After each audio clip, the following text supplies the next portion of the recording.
साथ हैं डॉक्टर चांदी, जो फिजियोथेरेपिस्ट हैं गुड़गांव में फिजियोलॉजी में। आज ये हमें बताएंगे कि किस प्रकार से हम एक्सरसाइज करवाते हैं पेशेंट्स की जिनको स्ट्रोक हो चुका हो, जिनको चलने में दिक्कत हो रही हो।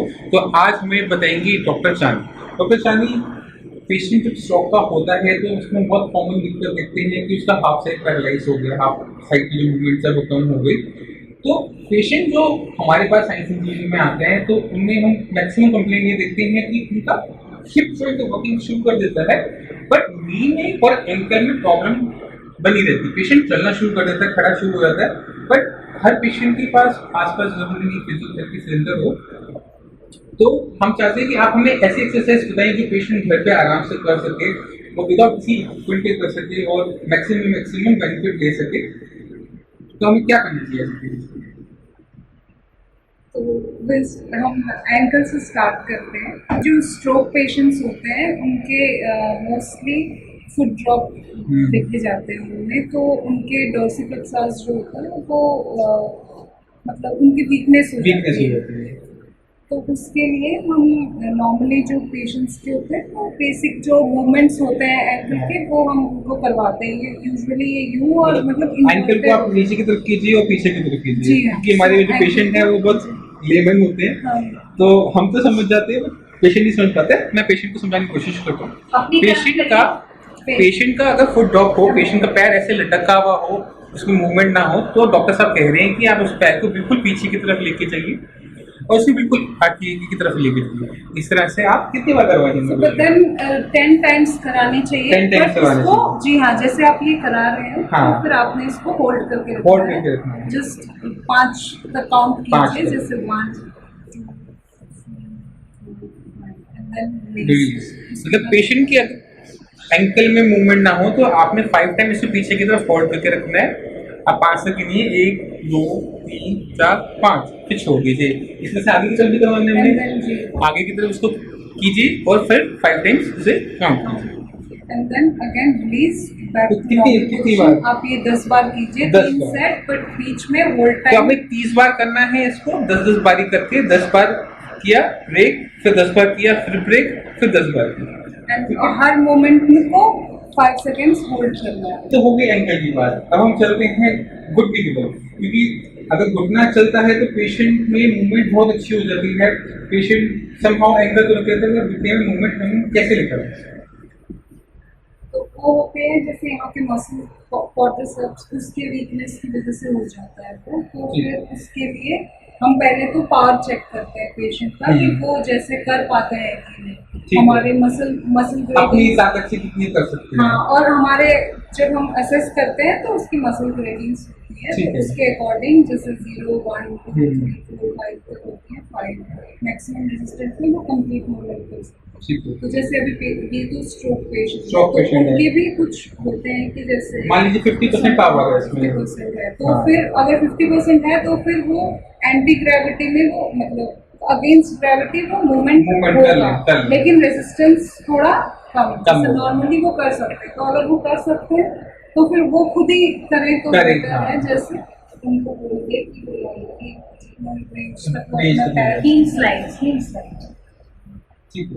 हाँ, तो वो हील स्लाइड करके अपना मूवमेंट कर सकते हैं। उन्होंने खुद ही करनी है, 50% में तो वो खुद भी कर सकते हैं। तो ये आपने उनको अगर पेशेंट अपना घुटना मोड़ सकता है, उसमें ताकत नहीं है बट उसमें पावर कैपेबिलिटी है उसे मोड़ने की, तो पेशेंट को बोलिए कि अपना घुटना मोड़ते हुए अपनी पैर को अंदर की तरफ इस तरह से रिलीज करें। एक बार आप करो, अपना पैर उठाओ और धीरे धीरे लेके जाओ। हाँ, अगर पेशेंट में ताकत है तो उसको ये एक्सरसाइज 10 के सेट करनी चाहिए 3 बार। इससे क्या होगा कि पेशेंट की रीच बढ़ेगी, घुटने में पावर बढ़ेगी। मगर ऐसा हर पेशेंट के साथ नहीं होता। हर पेशेंट की में हमें ऐसा देखने को नहीं मिलता कि उसके घुटने में पावर है। कुछ पेशेंट कर लेते हैं, कुछ पेशेंट नहीं कर पाते। जो पेशेंट नहीं कर पाते उनके लिए डॉक्टर साहब आपको बताएंगे कि ऐसे पेशेंट के लिए हमें क्या करना चाहिए। अब जैसे वो घुटने में पावर जीरो नहीं करता, घुटने में पावर 0 है तो फिर वो मूवमेंट आपने खुद करानी है। वो पेशेंट खुद नहीं करेंगे। जैसे पेशेंट की कोई अटेंडेंट है साथ में या कोई रिलेटिव है तो वो कराएंगे, उनको हम बता देंगे कि ऐसे करना है, पैर को मोड़ना है। और वो मतलब जहाँ तक जाती है, ये नहीं कि अगर बीच में फील हो तो फोर्स अप्लाई करें, एंड देन फिर उन्होंने ये 10 टाइम्स कर 10 दी, times कर। एंड देन फिर थोड़ी देर उनको रेस्ट। मान लीजिए आपके पेशेंट की घुटने में बिल्कुल पावर नहीं हो, बिल्कुल उसको मूव नहीं कर सकता, तो भी घबराने वाली बात नहीं होती। ये एक्सरसाइज हम कर सकते हैं, करवा सकते हैं पेशेंट को। पेशेंट के एंकल के नीचे हाथ लगाइए, घुटने को ऊपर उठाइए, तो इस पैर को अंदर की तरफ लेके जाइए।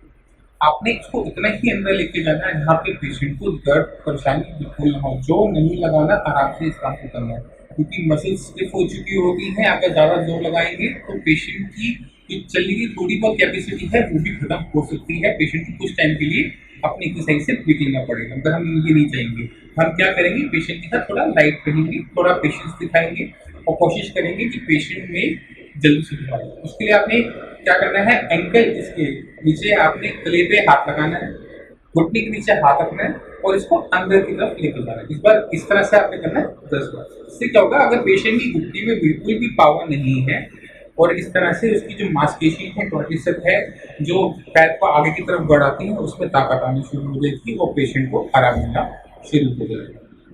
सो डॉक्टर साहब, ये तो हमने देखा कि किस प्रकार से हम पेशेंट की एंकल की एक्सरसाइज करवा सकते हैं, किस प्रकार से नी की एक्सरसाइज करते हैं। तो अब हमें बताइए कि पेशेंट की हिप जॉइंट में कैसे हम मूवमेंट्स को हम बढ़ा सकते हैं, किस प्रकार से वो उसमें हम वापस पावर लेकर आ सकते हैं, किस प्रकार से हम एक स्ट्रोक का जो पेशेंट है उसको हम बेटर और आराम दे सकते हैं। तो फिर अब हम हिप के मूवमेंट्स करें। ठीक, इससे स्ट्रेट, जैसे स्ट्रेट लेग रेज हो गया, तो फिर उनको अगर हमने मतलब वो जैसे बिल्कुल नहीं कर पा रहे, हाँ। तो फिर उसको मूवमेंट को हम असिस्ट करेंगे।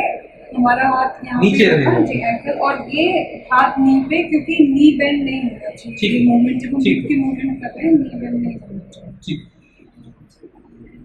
किया, एंड देन फिर इसको होल्ड किया 10 सेकंड्स ठीक है। या 5 सेकंड्स, 5 जितना सेकंड करा जितना सकते पेशेंट कर हैं, सकते हैं, एंड देन फिर स्लोली इसको नीचे लेके जाए। ठीक है। उसके बाद फिर से हम कराया,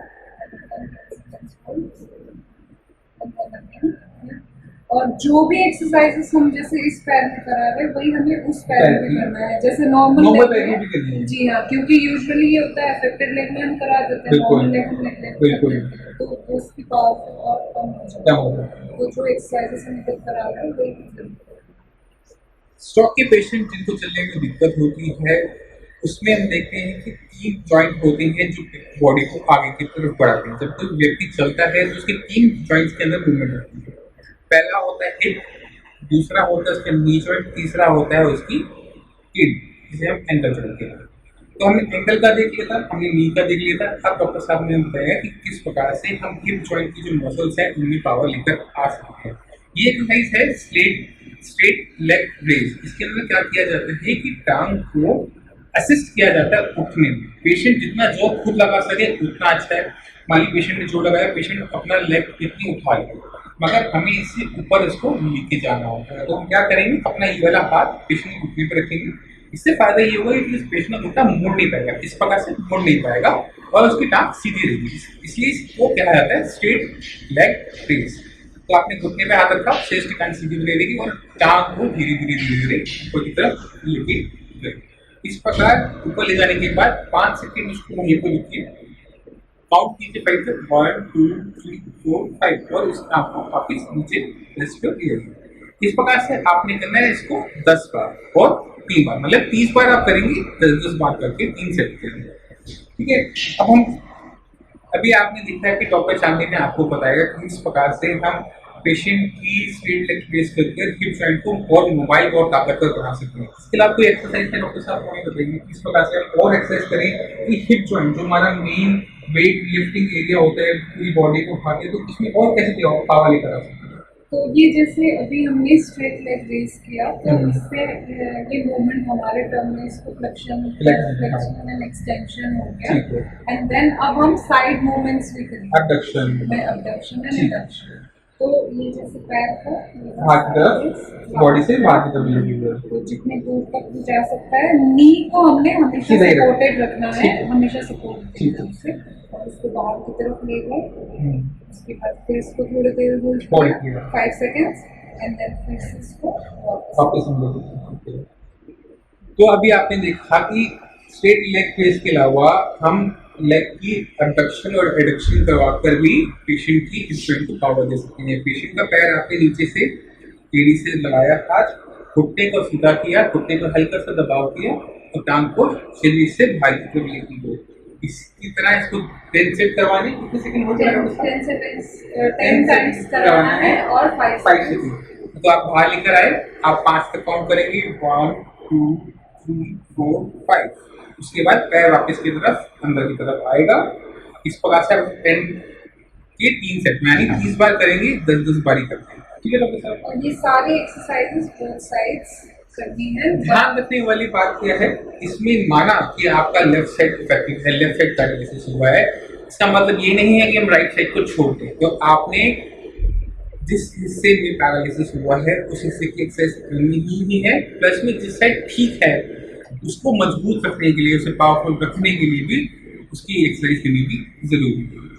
बैक बहुत इंपॉर्टेंट प्ले करती है। अगर मान लीजिए किसी की मसल्स, बैक की मसल्स काम नहीं करती तो पेशेंट को क्या दिक्कत महसूस होती है कि पेशेंट को बैठने में दिक्कत होती है, पेशेंट करवट ले नहीं पाता। तो अब हम बैक की एक्सरसाइज देखेंगे, डॉक्टर चांदी हमें बैक की एक्सरसाइज बताएंगी जिससे हम पेशेंट जो पैरालिसिस का पेशेंट है उसकी बैक में वापस पावर लेकर आ सकते हैं। डॉक्टर चांदी बताएंगे किस प्रकार से एक्सरसाइज करनी चाहिए। अगर हम बैक की एक्सरसाइजेस करते हैं तो उससे हमारा बैलेंस भी Balance, सही होता है, सिटिंग बैलेंस और स्टैंडिंग बैलेंस। इसके लिए हमारी जो बैक की मसल्स हैं और ये एब्स की जो मसल्स हैं वो थोड़े से स्ट्रॉन्ग होने चाहिए प्रॉब्लम के साथ। तो फिर उसके लिए हम करेंगे पेल्विक ब्रीथिंग। तो ये दोनों पैर को किया कि वो जहाँ तक लिफ्ट कर सकते हैं और अपना कमर बॉडी गर्दन नीचे रखिए, कमर उसको उठाया और वो ज़्यादा देर तक नहीं होल्ड कर पाएंगे। तो फिर जैसे आप 5 सेकंड्स काउंट कर लीजिए एंड देन उसके बाद फिर रिलैक्स।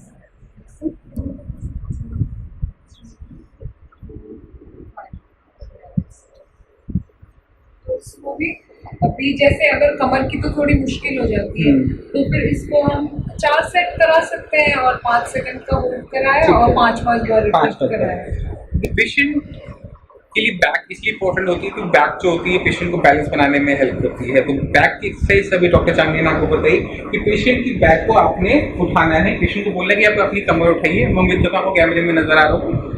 आपने पेशेंट को कमर उठाना, गर्दन नहीं उठानी। ध्यान रखें, गर्दन उठाएंगे तो गर्दन में दिक्कत आ जाती है। तो पेशेंट को बोलिए कि अपनी कमर को उठाइए, पैरों को अंदर की तरफ लेकर आगे आएंगे, उसके बाद सारा वजन अपने पैरों की तरफ डालेंगे जिससे जो कमर है पेशेंट उठाने में कामयाब होता है। पेशेंट ना उठा पाए तो आपने नीचे से ताकत लगानी और पेशेंट की कमर को थोड़ा सा ऊपर की तरफ उठाना है और इसको करें। उठाने के बाद 5 सेकंड काउंट कीजिए, 1 2 3 4 5 और वो थोड़ा सा नीचे। इस तरह से हम 4 सेट करेंगे 5 बार, बाकी यानी 30 बार इसको हम कमर को उठाएंगे 5 सेकंड के लिए, 4 सेट में 5। ठीक है, तो डॉक्टर साहब ये आप कमर की, अब हम कौन सी एक्सरसाइज बताना चाहते हैं? यूजुअली जो पेशेंट होते हैं जैसे मान लीजिए इनके लेफ्ट साइड में पैरालिसिस है तो फिर मतलब इनके पूरा वीकनेस होगा तो फिर इसको हाथ को इनको यहाँ ऐसे मतलब इसको थोड़ा सपोर्ट देना पड़ेगा एंड देन ये हाथ तो इनका नॉर्मल रहेगा। उसके बाद हमने अभी क्या करना है कि सिटिंग बैलेंस बनाना है। अच्छा, क्योंकि वो सोए करते हैं, जैसे इस साइड है ना तो ये एल्बो इनको हमने ऐसे पकड़ के रखना है ताकि एल्बो बेंड ना हो। और पेशेंट के साथ एक परेशानी और देखी जाती है कि पेशेंट को बैठने में दिक्कत होती है। ऐसे पेशेंट जो बेड पे बैठ नहीं पाते, कहीं बैठ नहीं पाते, उनको बैठने की एक्सरसाइज करवाई जाती है। उसके लिए पेशेंट की स्पेशल एक्सरसाइज करवाई जाती है जिसमें हाथ में ताकत के साथ साथ कमर में भी ताकत आ जाती है। तो डॉक्टर सामने बताइए कौन सी एक्सरसाइज है वो जो पेशेंट को बैठने में हेल्प करती है, जो पेशेंट ना बैठ पा रहे वो कौन सी एक्सरसाइज करनी चाहिए, कैसे करनी?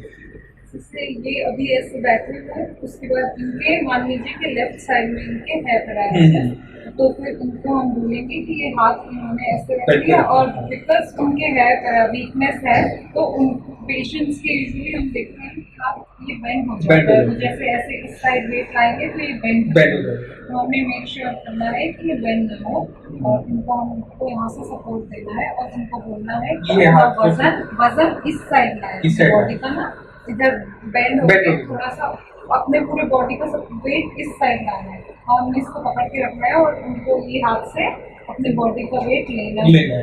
तो फिर आप तो जो पेशेंट बैठ ना पा रहे हो उनको सीधा बिठाना है। बिठाने के बाद आपने उनका हाथ की दिक्कत क्या होती है कि ये जो कोनी है इसमें उनके पास पावर नहीं थी संभालने की, तो ये मुड़ जाती है। पेशेंट ऐसे ऐसे गिर रहा हो तो आपने क्या करना है, इसको यहाँ पर लॉक कर देना है। पेशेंट को बोलना है कि आप सारा वजन आप इस पर डालो, क्योंकि अब कोनी मुड़ गई क्योंकि आपने इसको हाथ लगा कर लॉक कर दिया। इस प्रकार से आपने इसको लॉक कर दिया, अभी कोनी मुड़ नहीं सकती, तो आपने पेशेंट को क्या बोलना है कि आप अपना सारा वजन इस हाथ पर डालना शुरू करें। जब मरीज ऐसा करता है तो आप खुद देख सकते हैं कि उसका जो शरीर का वजन है उसकी कलाई कोनी कंधे पे आ जाता है। जब हम किसी जोड़ पे किसी जॉइंट पर हम वजन डालते हैं तो वहाँ की जो मांसपेशियां हैं उनमें ताकत आनी शुरू हो जाती है। पेशेंट की जो इम्प्रूवमेंट है वो खास तरीके से होनी शुरू होती है। और प्लस में पेशेंट को बैलेंस बनाने में भी आसानी होगी, पेशेंट बैठना शुरू कर देगा। पेशेंट जो बार बार गिर जाते हैं बैठते ही बैलेंस नहीं बना पाते, वो दिक्कत भी पेशेंट की खत्म हो जाएगी। तो डॉक्टर साहब ये तो हमने जाना कि इस प्रकार से हम हैंड एक्सरसाइज करते हुए बैठना सकते हैं और पेशेंट कैसे बैलेंस बना सकते हैं। अब आप हमें क्या नेक्स्ट एक्सरसाइज बता सकते हैं? अब जैसे मैं इसको बोल देती हूँ कि जैसे अब आपने इस साइड की, आपने वही चीज उस साइड पे करनी है, मतलब जो बॉडी शिफ्ट करनी है, चाहे पैरालिसिस ऐसा भी केस ना हो। मतलब हमारे लेफ्ट साइड में पेशेंट हुआ कि जैसे इसकी लेफ्ट साइड है, पैरालिसिस लेफ्ट साइड था, लेफ्ट साइड की एक्सरसाइज कर ली, हम राइट साइड की एक्सरसाइज करनी जो बिल्कुल ठीक। बिकॉज होता ये है कि वो उस साइड में बहुत ज्यादा वेट डालते हैं तो उससे प्रेशर सोर्स हो जाते हैं ना, वेट सोर्स हो जाते हैं, उनको प्रॉब्लम हो जाती है। तो उनको बस ये राइट इस साइड पे नेग्लेक्ट हो जाता है बिल्कुल। जैसे स्ट्रोक पेशेंट में हम बोलते हैं कि यूनिलैटरल नेग्लेक्ट हो जाता है, वन साइड हम बिल्कुल ही नेग्लेक्ट कर देते हैं, सब कुछ हम भाग दूसरी साइड डाल देते हैं, उससे उस साइड में शोर वगैरह होने के चांसेस होते हैं। इसलिए ये है कि आप दोनों साइड तो ध्यान रखिए जब आप एक्सरसाइज करवाएं तो वेट को दोनों तरफ शिफ्टिंग करवाते रहें, उससे बेटर रिजल्ट्स मिलते हैं।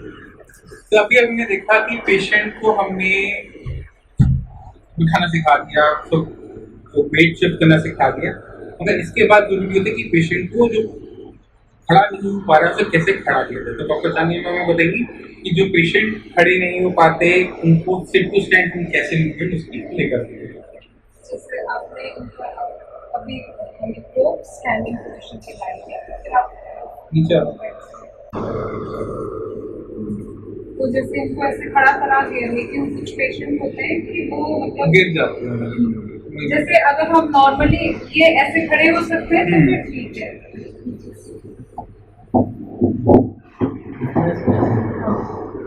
तो उनको फिर से खड़े हो जाइए। तो ऐसे इनको 2 से 5 सेकंड तक इनको खड़ा रखना है और फिर से उनको बिठा बिठा फिर खड़े होंगे, फिर मतलब 2 से 5 सेकंड तक इनको खड़ा रखा और फिर बैठ जाइए। तो वो अगर मतलब ऐसे खड़े हो सकते हैं कम्प्लीटली तो फिर ठीक है, वरना फिर अगर बेड से मतलब थोड़ा उनको प्रॉब्लम हो रहा है वैसे, तो फिर आप ये चीज़ बेड में ही करा सकते हैं, पेशेंट के साथ बेड में रहे। तो ये चीज़ इनको बेड से कराना है, बेड से खड़ा करना है, फिर दोबारा बेड पे उठा देना है। जिन पेशेंट्स को खड़े होने में दिक्कत होती है, जो पेशेंट फील करते हैं कि वो खड़े नहीं हो पाते, बेड पे बैठे हुए थे खड़े नहीं होते, उनको खड़ा करना बहुत जरूरी होता है। खड़े होंगे तो ही चल पाएंगे। इसलिए डॉक्टर चांदनी ने जो एक्सरसाइज बताई है वो बहुत बेसिक्स है, आराम से की जा सकती है।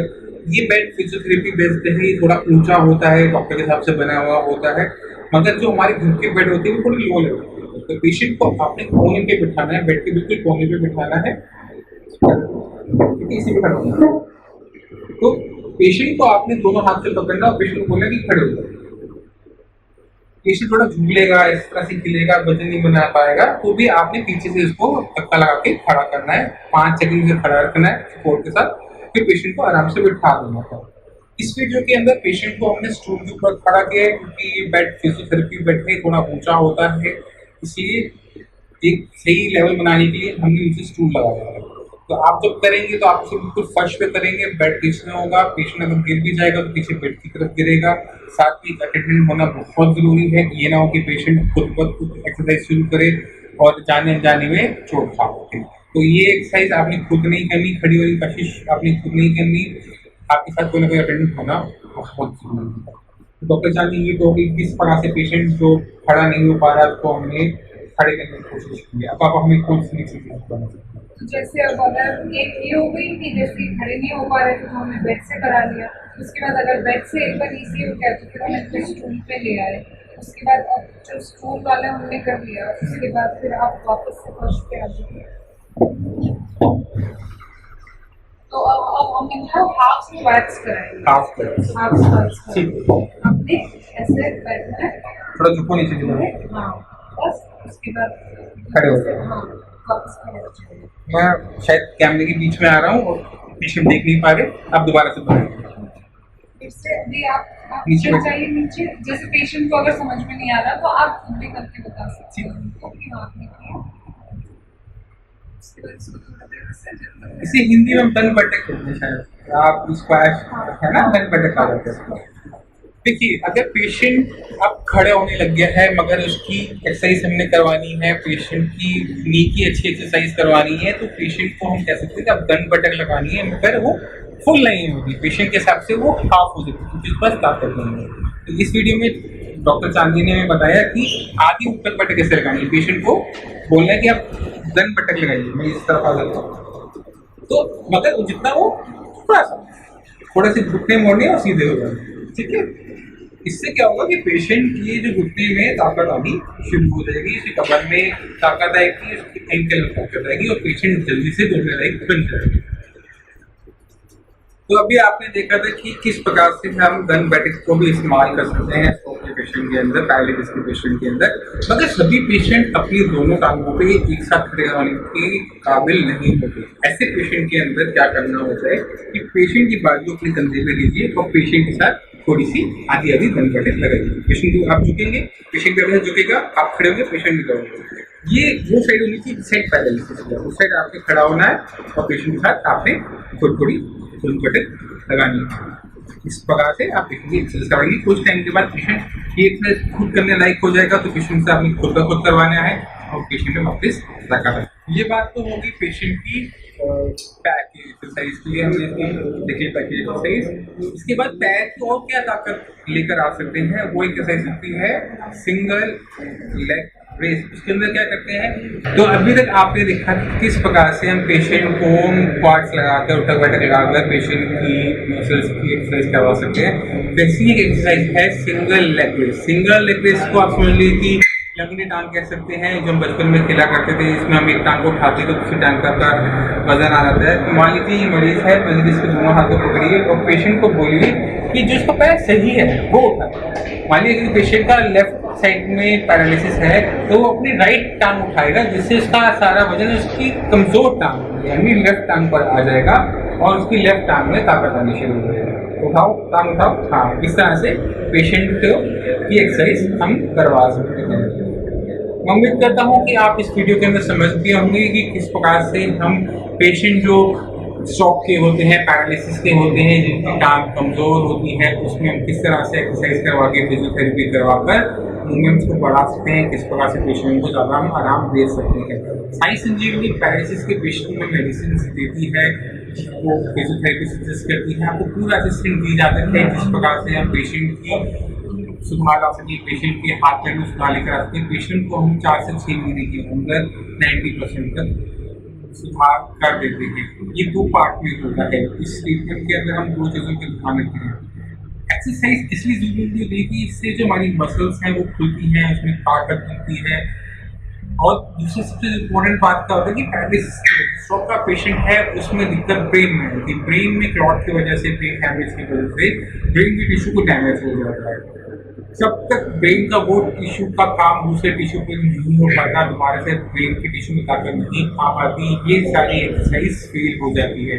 तो इसलिए पेशेंट कई सालों से एक्सरसाइज करवा रहे होते हैं, उनमें कोई सुधार नहीं होता। उसके पीछे रीजन यही होता है कि पेशेंट सिर्फ मसल्स पे ध्यान दे रहा होता है, मगर जहाँ पे रूट कॉज है, जो उसकी जड़ है, जो उसे दिक्कत हुई थी, ब्रेन स्ट्रोक हुआ था, जो उसको ब्रेन हैमरेज हुआ था ब्रेन के अंदर, वहाँ के टिश्यू के लिए हम कुछ नहीं देते। इसलिए जो साइंस मूवमेंट का ट्रीटमेंट होता है उसमें पेशेंट को एक्सरसाइज तो बताई ही जाती है, और इसमें उसको मेडिसिन दी जाती है जिससे उसके ब्रेन में टिश्यू है वो रिपेयर हो सके, वो रीजनरेट कर सके, उसकी फंक्शनिंग है दूसरे ब्रेन के पार्ट में जा सके और पेशेंट जल्दी से जल्दी दिखा सके।